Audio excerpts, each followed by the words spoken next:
Angry World Cup Gaming here, aka AWCP Gaming. We shorten it up because we just needed to short up our YouTube name. Okay. Apologies. Might sound far if I do sometimes. Yeah. We're gonna be reacting to the Benfica curse. If you guys don't know or haven't heard about this curse, then you just don't know about it. Well, this is honestly like something. So I decided to maybe start doing reaction videos to the channel. So we're gonna be having some reaction videos as well. We could possibly have double uploads. Reaction videos are gonna just be random, so you just don't know when it's coming. I haven't been uploading my career mode saves, so don't worry. I'll come back to that maybe starting tomorrow. I've been going live a lot, so you should check out my live streams. We just did a Fortnite live yesterday just to like spice up and just talk with people. We will be doing more FIFA lives, don't worry, but I want to get back to my career mode saves. But yeah, so in today's video, we're going to be watching Benfica's Curse of Béla Guttmann. I will put the link to the video if you guys don't want to hear my voice. I cannot show my camera because I don't have like a camera, but if you guys want to go ahead and look into the video without me talking, go ahead in the comments below. Not comments, in the description. I will leave the link to the guy's video in the description. But yeah, let's get to it. This is the Benfica's Curse of Béla Guttmann. Explain, is it real or an excuse? So yeah, I will be pausing it a lot. So hey, I'm just saying. The name that causes Benfiquistas everywhere to cringe in a mix of fear, frustration, and horror. No, not Emerson, though that has a similar effect. Béla Guttmann. The year is... Sorry, I'm Adrian. Hello. Hello. The year is 1958, and FC Porto have signed Guttmann, a Hungarian coach, with the hopes that he will help them to take back the Primeira Liga crown. Why him? Guttmann was fresh off of winning the Brazilian Paulista with São Paulo, where his revolutionary 4-2-4 formation swept the country, and before that, he had stints with some of Europe's biggest teams at the time. All right. Just a reminder, does anybody... All right, I'm going to ask you guys this. Do you guys would like to see a Benfica career mode in the future? I honestly am debating on doing a Benfica career mode just in the future. I don't know. Just let me know in the comments what you guys would like me to maybe do in the future. I'm debating on doing that, but yeah. He infamously left AC Milan after 19 matches, despite the team flourishing, thanks to, and you'll notice a pattern here, a dispute with the club's board. At his final press conference, he said one of the most memorable final words you'll ever hear from a manager, quote, "I have been sacked even though I am neither a criminal nor a homosexual. Goodbye." Huh? Oh. From there, he managed one of the most talent-rich clubs of the 50s, FC Honvéd in Hungary. Actually, it could be an interesting video to talk about the mighty Magyars in the future and Hungarian football in the 50s. But anyways, in the 1958-59 season, FC Porto find themselves 5 points behind Benfica in the table just 6 matches into it when Guttmann took over. But by the time the season had come to a close, Porto had closed the gap, finishing level on 41 points from 26 matches with an identical record to that of Benfica, but with a plus 59 goal difference to Benfica's plus 58, Porto won their 5th Primeira Liga title. Okay. But at the end of the season, Guttmann switched allegiances once again, ditching the north of Portugal to join Benfica in the nation's capital. True to his form of causing controversy with both his actions and his words, Guttmann immediately fired no less than 20 of the senior players at Benfica, and thus promoted many youth players who would later become legends. Yo, honestly, this man's living like if this man's literally living like a career mode save. Man said, nah, look, he literally sold like 20 of them, or just he says released them, right? So that's something. I didn't like. I know. I just here's the thing. I know a little bit about the story, just like about the curse, but I didn't know like the background about it. So that's why I've been like, I'm gonna be reacting to this. So yeah, that's actually pretty interesting that he that he did that with the Youth Academy. I honestly. I guess he did that, and look, they become legends. So I guess. However, his masterstroke came courtesy of a haircut. Allegedly, while at the barber in Lisbon, Brazilian player José Carlos Bauer talked to Guttmann about a young player who was starting to make some noise in Mozambique, playing for Sporting Clube de Lourenço Marques and scoring 77 goals in just 42 appearances. What? Guttmann flew down almost immediately and came back with Eusebio da Silva Ferreira. I mean, no context needed for him. To sum up Benfica's playing style with their team full of youth players, well, Guttmann says it best, as per usual, quote, I never minded if the opposition scored, because I always thought we would score another. And often they did, as Benfica scored plenty, Eusebio being the main component to do so, of course, making the Lisbon side one of the most entertaining teams in Europe. Okay. In the 59-60 season, Benfica took the Primeira Liga back from FC Porto and in turn qualified for the European Cup for the 1960-61 season.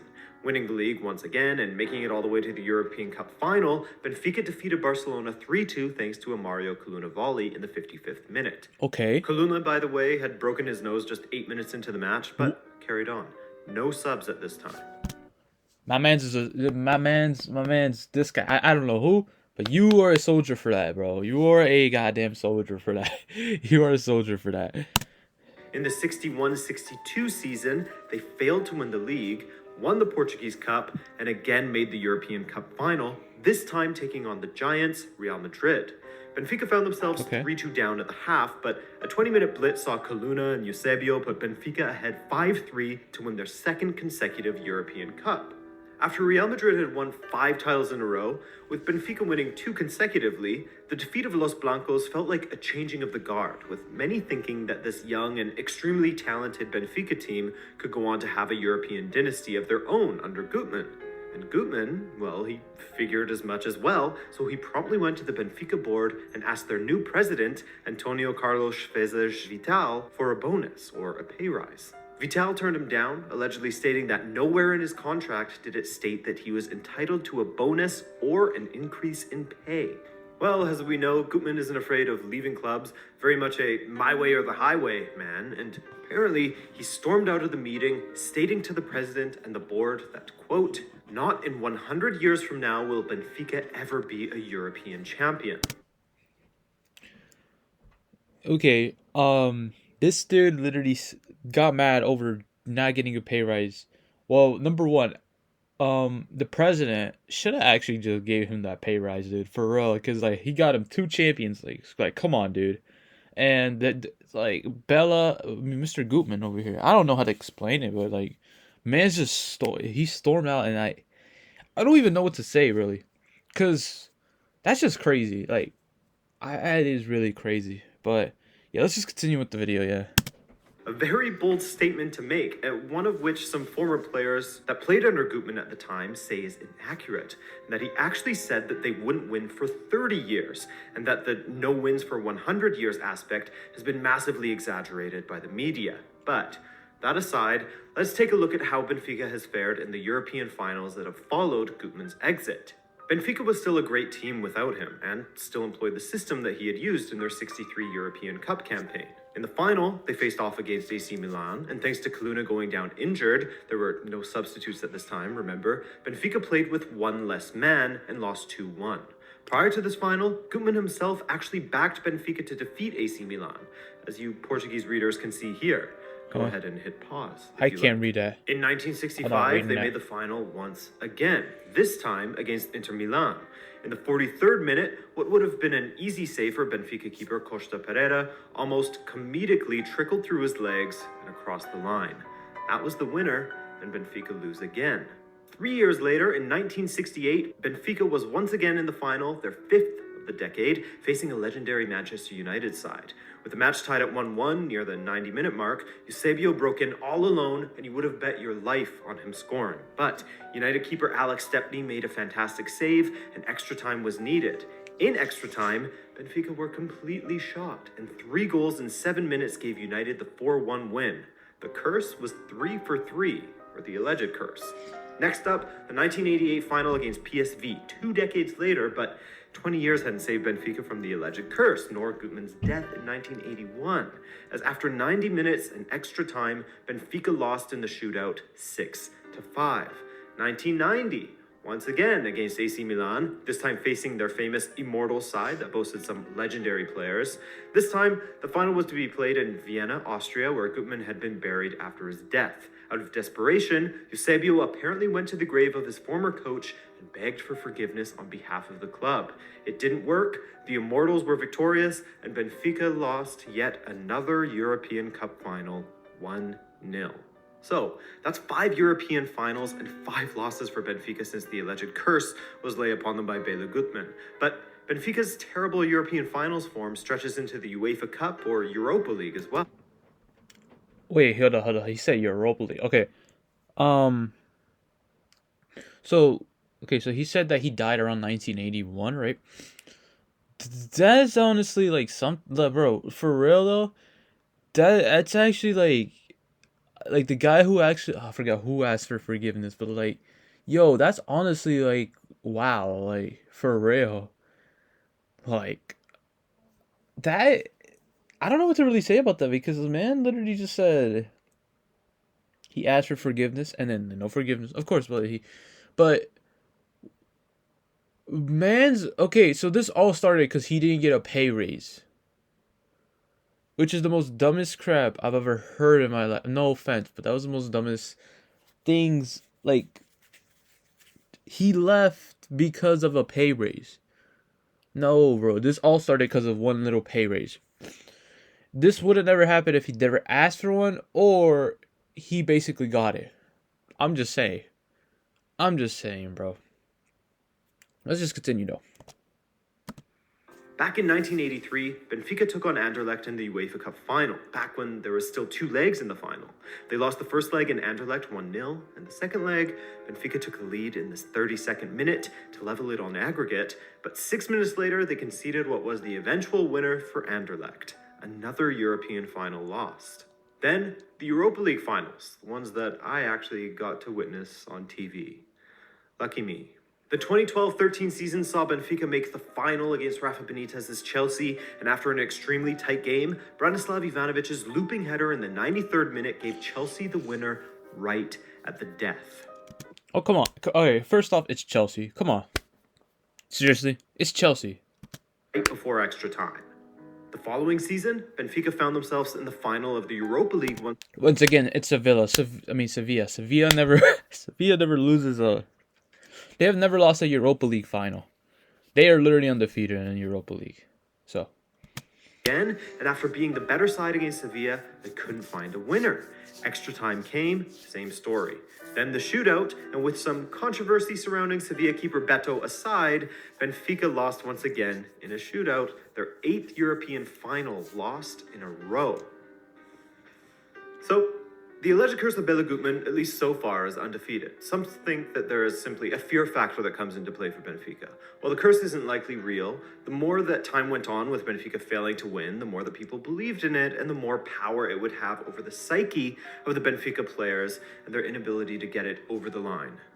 Pun intended. While believers would of course point to the fact that not only has it followed Benfica from the European Cup or the Champions League and then into the UEFA Cup / Europa League, but now it's even bled into the UEFA Youth League, where Benfica lost the 2014 final against Barcelona and the 2017 final against RB Salzburg. That's 10 finals if you count the Youth League. But as a Benfica fan, I think it's nice to be able to pin our failures on a curse in a sort of, well, hey man, we're cursed. What do you expect kind of thing? But ultimately, I think we're just bottle jobs.